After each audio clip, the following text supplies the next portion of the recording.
everybody. Yeah, it's Saturday, and I'm on my way. It's early. I'm on my way to have the transmission fluid changed in the Scion. They recommend that every 60,000 miles. I've got 60,562, and if it would have just been, I'm going to drain this fluid and replace it, I would have done it, but I'm going to go ahead and have the whole thing done. They drop the pan, change the filter, all that. I'm going to let Toyota do that because I don't want to. Not saying I can't. I don't want, there's just things I don't want to do, and that's one of them. If I had a lift, it'd probably be different. But that's not what today's video is about. We'll have a video about that later. Today's video is about instant karma. Yes, that nasty old instant karma. It gets you every time. Well, sometimes.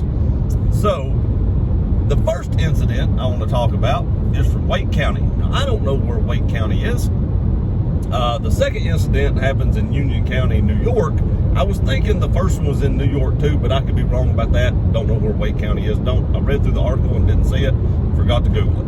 If you want to know where it is, you can Google it. But this lady was driving home from work, I believe it said, when she had a flat tire. Pulled over to the side of the road, called a friend to come pick her up and take her home, and she was going to have a tow truck driver come get the car the next day.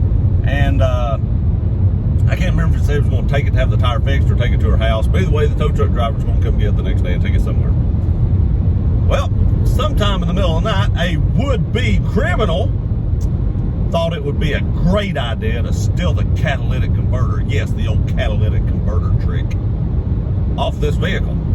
Now, I don't know if he was using jack stands from Harbor Freight or if he just had a shitty jack, but either way, it fell on him while he was up underneath the car and crushed him. And the tow truck driver found him the next day. I hope it wasn't before he tried to pull the car off it. But anyway, that just goes to show it's not worth it. Not worth it. But he was willing to risk his life for that catalytic converter, and the catalytic converter won. Catalytic converter 1, criminal 0. Next story. Union County, New York. A man is coming back to his house who owns several cars. And when he pulls in the driveway, he notices his Toyota Prius has legs out from underneath it. Oh yeah, whenever you say, hey, that thing grew legs and run off, prime example. That Prius tried to grow some legs and run off. Only though there was a torso attached underneath it. Here again, the jack failed. Just goes to show you, you can't trust them old jacks. You need jack stands and you need several other things to make sure you don't get injured when trying to steal your catalytic converter. But someone had tried to steal this man's catalytic converter, however you pronounce that. And there again, the jack fell, crushing the man. He called the cops showed up, ambulance showed up, too late, man was dead. All right, so I looked something up. A catalytic converter does have platinum in it, and that's why these people are trying to steal these things, because they're too lazy to work and they want a quick $200. It's like $200 and some dollars that these things are valued at, the platinum inside them. So you're meaning to tell me that there might be somebody out there, that just could happen, that thinks their catalytic converter is worth more than your life, and you're willing to risk it to see if you're going to get shot trying to steal somebody's catalytic converter. Now, where a lot of this is happening in New York and California, the likelihood of that happening is slim and none because it's hard to get firearms there. So you may not hear about it as much in the country, but it does happen around here. I do hear about that. But you're willing to risk that. Instead of going to work, you're willing to risk that. And then if something happens, like, oh my God, I can't believe he shot that guy over a catalytic converter. You knew the risk when you took it. Now, not only do you have to worry about the homeowner finding you, you have to worry about, the jacks are fighting back.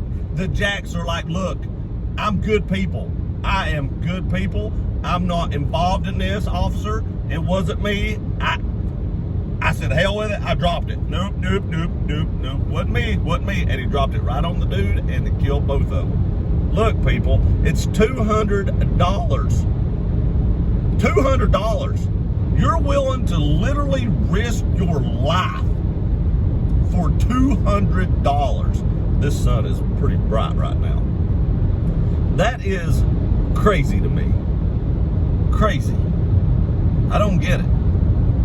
Because there are laws in certain states that if somebody's doing something outside your house at nighttime, you can protect your property, I believe. I don't know. I guess if you're done in some of these states, there's no law to protect the innocent at all anyway, so it doesn't matter. I guess, the criminal's protected. But, there again, karma 2, criminal, nothing. Good old instant karma. And you might say, hey, it's not worth that guy's life for that catalytic converter. You aren't the car's owner. You don't know that. You can't make that prediction. But anyway, let me know what you think in the comments section. I'm sure there's somebody that'll be like, you're a piece of crap for even making this video. And there's going to be a crap load of people that says, karma 2, criminal none. I love you guys. I don't know. We'll see what y'all think. Appreciate y'all watching this video. Please like, share, and subscribe. We'll see you next time.